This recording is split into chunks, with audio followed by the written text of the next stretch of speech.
Good morning and welcome to Friday with the Rev. I'm Greg Johnson. I'm the president and CEO of GJP International and the chief advisor to the CEO of Emblem Health here in New York City for family caregiving. And I welcome you to this series and this month, National Family Caregiver Month here in the United States. And we're celebrating that. And today we're celebrating by talking about one of my favorite topics, golden rule living, which brings us all together. And so I want to begin by reading some translations of that rule, that way of living. And I'm going to start with the Buddhist tradition. Hurt not others with that which pains yourself. Christianity has said, do unto others as you would have them do unto you. Judaism, what you yourself hate, do to no man. And Islam, do unto all men as you would wish to have done unto you. We're going to be talking about that this morning, and I have some additional translations of that which indeed joins us all together. But as we begin this morning's conversation on golden rule living, the essence truly of family caregiving, and each and every one of you, wherever in the world you may be, are doing that in your journey personally and many of you professionally in your work in some part of the healthcare system. But I'd like to begin with a prayer that I wrote last summer while I was in Bali. And so let's just take one moment to put aside the to-do list or the review list, depending what time of day you're listening to this broadcast. We're morning here in New York. So let us just take a moment to go from our head into our heart center, that which unites all of us, the spirit of the divine. O Father, Mother of us all, and I repeat, all, keep each of us mindful of this truth. Every person, every creature, every piece of creation is you in glorious expression of love. Make us aware of this joy, this love, this security. Let us live in love. Let us live in sharing. Let us live in caring one for another. Indeed, we are one huge village.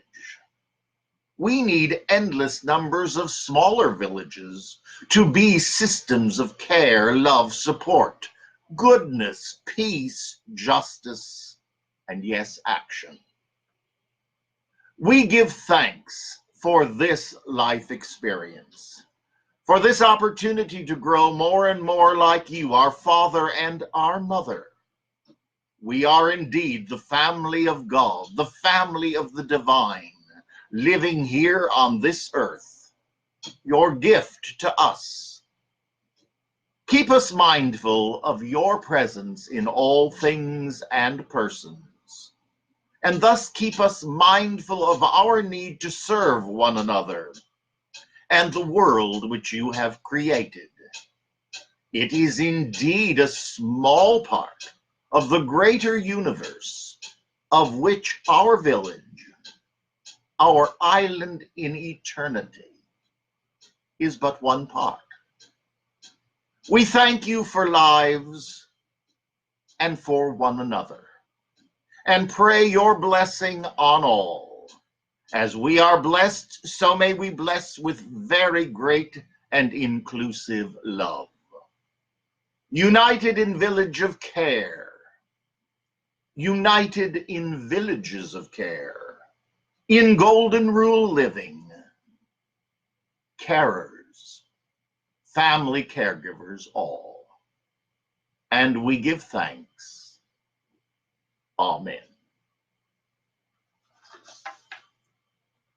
This is indeed National Family Caregiver Month, and in this month, I'm asking each of you and every person with whom I speak. I've been privileged to be doing a great many broadcasts and interviews and speeches.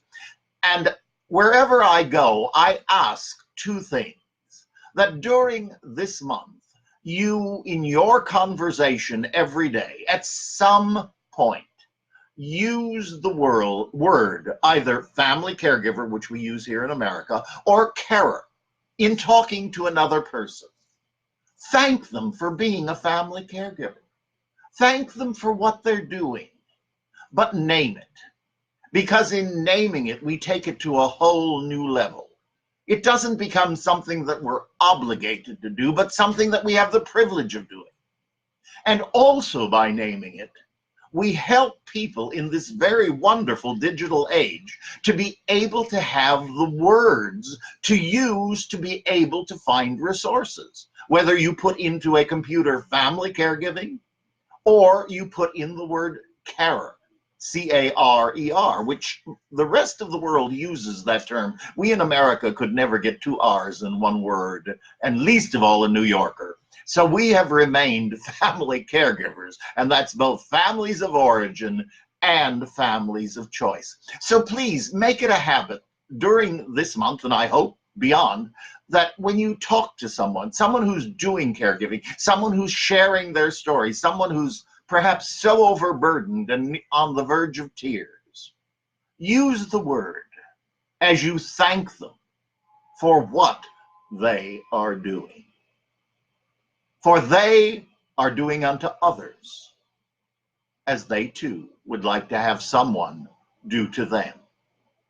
And then secondly, in your house of worship, in your community life, wherever you have a group of people, perhaps you have a book club, perhaps you have a Bible study, or a study of some other nature.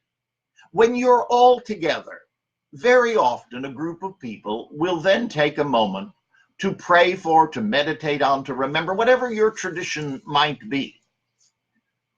Take a moment and remember the people for whom grief is happening, people for whom expected grief is happening, and that can be even more difficult than grief. People who are in a very difficult situation, physically, emotionally, or spiritually, as you pray for them. But then pray for two other people, and that's groups of people. Number one would definitely be the professional caregivers, doctors, nurses, therapists, people who do the office work, clergy, all of the people who are professionals and are paid. But include the second important group, each of us, the unpaid family caregiver. Pray blessings of strength, because as we name them, as we pray for them, so we send that energy out into the world. We may not know to whom that energy is going, but the divine does. God, in whom we live and move and have our being, knows exactly who needs that. I'm always strengthened by that wherever I speak.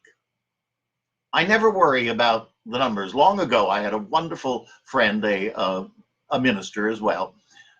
I spoke somewhere, I forget where it was, and I said, oh, there was a very small group of people. And he looked at me and he said, Greg, I never preach from the book of Numbers. And I love that, because there's someone who needs to be there and someone who will hear that. I'm so grateful for each of you who tune in. And I invite you equally, with a prayer of love, to send this tape, this link, whatever you use, send it on to someone else, to someone that you think could perhaps use this. And likewise, feel free. Remember that these are all archived, and they're archived on YouTube, thanks to the support of a wonderful producer who is helping me with this aspect of it, because if I were archiving it, it would be gone. It would be in the great cloud, and I'm not talking technologically. But Yeah, they are archived on YouTube, and the name of the YouTube channel is Family Caregiving with the Rev. Family Caregiving with the Rev. And on there are also several talks that I have done, other conversations that I've had with leading caregivers, and also the series You Are Not Alone that I did for Emblem Health many, many years ago. But if you have someone particularly who is going through a grief period, I cannot stress enough tape number 7. I'm grateful, I'm blessed that it has been a blessing to many people as they begin, are in process, on the journey of grief. So all of those are there, and they're there for you. Of course, everything is free, and we're only too happy if you will pass it on as well to those in your circle, because it's circles that we're talking about. Now, many people ask me, why do I love family caregiving? Well, there are many reasons. But the truth is, the gift of family caregiving in my life has been very important, as I have cared for many people and as I have been cared for as a multiple stroke survivor and a recovering alcoholic. I've had a lot of care as well. And so for me to share is a blessing beyond all belief. And I am very grateful to Emblem Health. For so long ago, it was hip back then, coming to me and inviting me to create the Care for the Family Caregiver program. And we continue that, and I'm very grateful for that. And I urge you, if you're looking for help, please, because again, it's open to everyone. It's www.emblemhealth.com/care for the family caregiver. It's a brand newly updated website, and we have wonderfully talented people. And therefore, I can brag about the site because I had nothing to do with it. I did with the content, but I just love what they've done because they've made it accessible. I can work it, so you can work it. And you can get some really good help there. There are a lot of tools and a lot of resources, including our Care for the Family Caregiver booklet, which is written in English and in Spanish. But family caregiving excites me. Yes, I'm a minister, and yes, I'm privileged to do word and sacrament within congregations, and I honor that and I love it. But at this point in my life, I have really come to know and to cherish and to give thanks that my ministry really has been sitting in the middle of a health and wellness company in New York City, doing family caregiving and then taking it to the world, which is why we have these broadcasts. All of you who meet me in the summer in Bali, and we're working, by the way, on a July weekend summit in Bali. I'll be telling you more about that as we go along. However, what I get so excited about with family caregiving is its ability to unite. In a world in which there is so much division, in a world in which there is so much tension, in a world in which it's so much us and them, we gets lost. Family caregiving is a total we. Because we realize we're really powerless over so much. And the only person I can care for is me.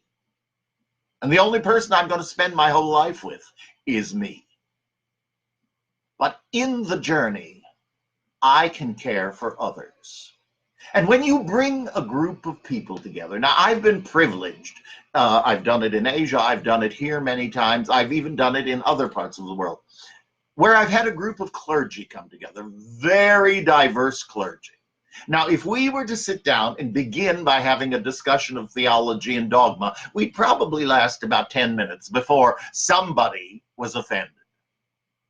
And that's sad, but it's a fact. Bring that same group of people together. Read some of the golden rules here that we've seen today.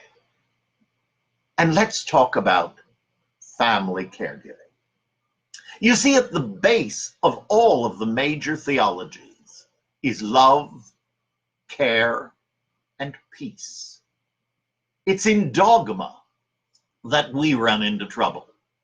Now, this week has been particularly exciting. So I want you to understand, my love for family caregiving is its ability to unite. And I just want to add this coda to it, as it were, because as it unites people, as we talk of our oneness, of our commonality, and solutions that are working in dealing with issues within family caregiving, we come to bond. We come to know one another, respect one another, and realize we're all walking the same human journey, physically, emotionally, and spiritually. Religiously, we may have different theologies, but we are all the same spirit. That commonality, that unity, then slowly allows us to talk about the more difficult topics: theology, dogma, faith. But we do so in a very different way, in a way of great respect, of understanding, and love. I'll take family caregiving any day. That's my personal story there. This past week, and particularly yesterday, was an exciting day. It was an exhausting day and a very long one. But I'm going to begin with the end and then go to the earlier part. But they were two wonderful examples of Golden Rule living.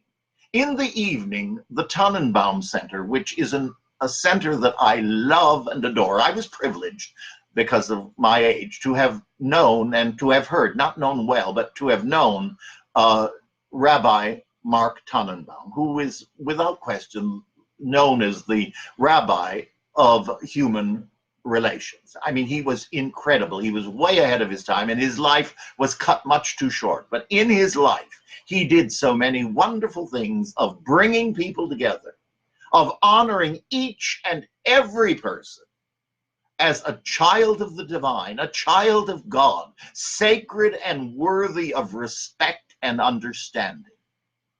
And his wife, Dr. Georgette Bennett, created in his memory a foundation, Tannenbaum Center for Interreligious Understanding. That is one of my favorite organizations. And if you haven't read about it, if you don't know it, go to it, because their work all over the world is incredible. We've got some people working in Indonesia, and some of you are aware of that. But all over the world, they have peacekeepers. But it began with this understanding. Now, a new book has been written, and if you're looking for holiday gifts, Confronting Hate. It's the legacy of Rabbi Tannenbaum, and it's been done by the center. And last night, there was a program done here, just up the street, quite frankly. And it was opened by his former wife, his widow, Dr. Georgette Bennett, who is one of the great minds herself, and a very dear friend who blesses my life, and someone from whom I'm always, always learning. And as she began speaking, she shared what I have just shared with you, that at the base of all of the theologies are love, care, and peace.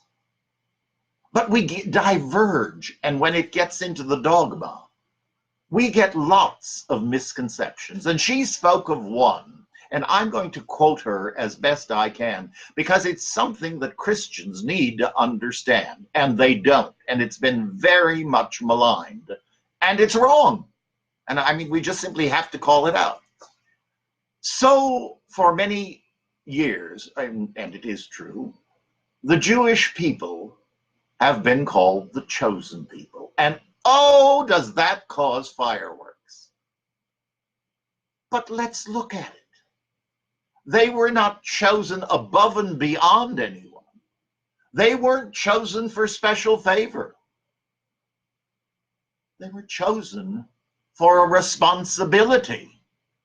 And what was that responsibility? Tikkun olam.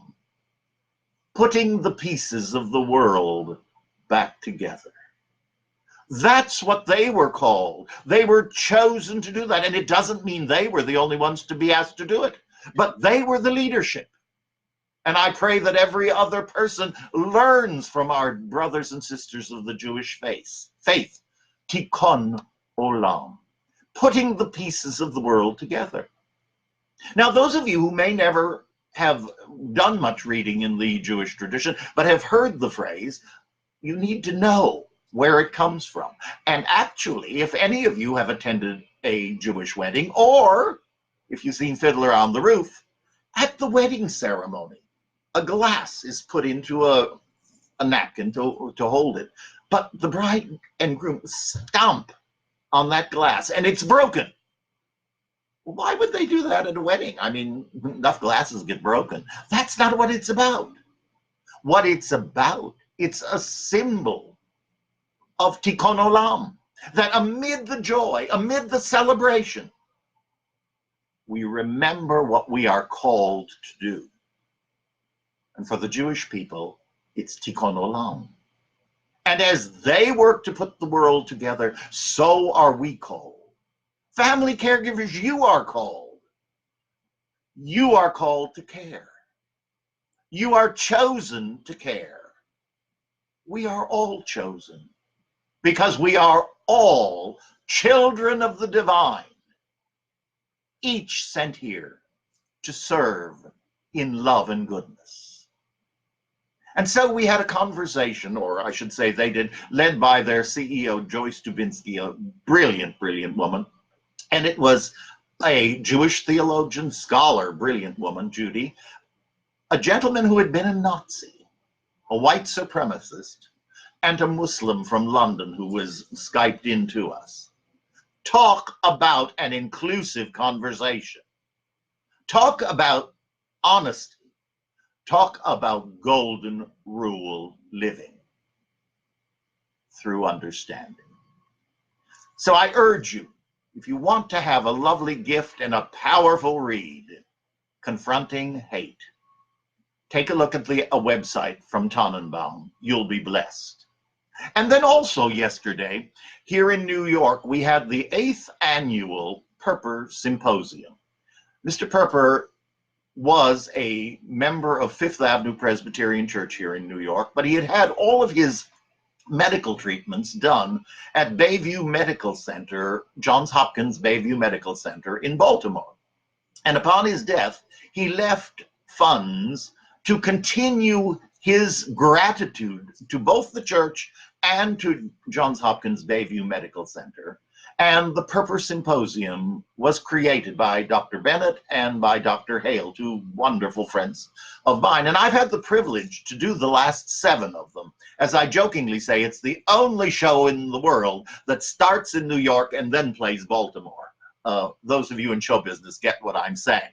But we began this series because it's a 2-year commitment for each of the programs. And this one yesterday was dealing with basically the opioid crisis, but substance use and where it's been, its history, its medical understanding. And we had a morning filled with some of the most brilliant scholars from Johns Hopkins in Baltimore, but we also had people from the New York Department of Health and a wonderful, wonderful colleague who is very active in the world of harm reduction. We then had a lovely luncheon followed by a musical presentation, but after that, we had a very powerful opportunity. 5 of us shared in a panel. We were Black, Latinx, I'm getting to know that word, Latinx. We were men, we were women, we were gay, we were straight. There were 5 of us. We were all God's kids. And like every room in Alcoholics Anonymous all over the world, or any recovery program, those things didn't matter at all. We were united in caring. We were united in finding a resolution and living together, and finding that it's pieces of you and pieces of me that put us all back together. And so we shared golden rule living. This is a topic that I could go on and on and on. And I pray that I do, not with words, but with actions. Sharing the great gifts that God has giving to you as I receive as well. And I'm going to close the broadcast this morning by reading just a couple of other versions of the Golden Rule. Treat others, this is from the Hindu tradition, treat others as you yourself would be treated. Native Americans, live in harmony, for we are all related. And the sacred earth tradition, do as you will, as long as you harm no one. We are blessed. And I'm very blessed to have had this time with you. Thank you for being with me, and I look forward to seeing you next week as we continue to celebrate National Family Caregiver Month. Thank you so much. God bless and have a wonderful, wonderful week.